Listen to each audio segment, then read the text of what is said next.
ঘুরতে যেতে পারি না, কোনো কিচ্ছু না, এত ঝামেলা, এত বিরক্ত, কি বলবো। যাই হোক, ড্রেসটা না এবার তাড়াতাড়ি খুলে ফেলি।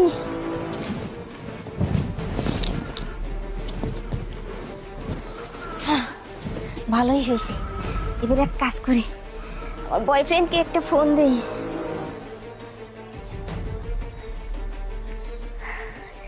হ্যালো বেবি, শোনো না, তুমি একটু তাড়াতাড়ি আমাদের বাড়ির সামনে চলে আসো। আরে হ্যাঁ হ্যাঁ, কোনো চিন্তা করো না, বাবা তো চলেই গেছে অফিসে।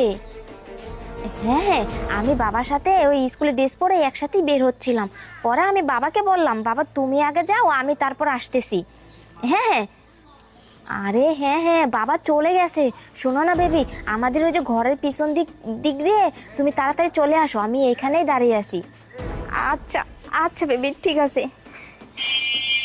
যাই হোক, নয়নকে ফোন দিয়েছি, ও এবার তাড়াতাড়ি চলে আসবে, ও আসলেই আসল খেলা জমে যাবে। আরে বেবি, তুমি চলে আসছো। বেবি শোনো না, আজকে তুমি আর আমি এক জায়গায় ঘুরতে যাব, এখানে আর দেরি না করে, অযথা এইখানে লোকজন দেখলে ঝামেলা হবে। চলো চলো চলো চলো। কি দরকার যাওয়ার, পরে যাই না। এই তুমি এরকম আমতা আমতা করতেছো কেন? পরে যাবো কেন?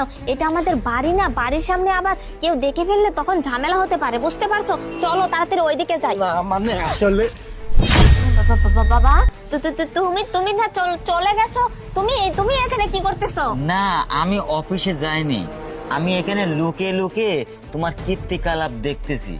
আঙ্কেল আসলে আমার কোনো দোষ নেই, আপনার মেয়ে আমাকে ডেকে নিয়ে আসছে। তোমার দোষ আছে কি না আছে পরে দেখতেছি, তুমি একদম এখান থেকে যাবে না।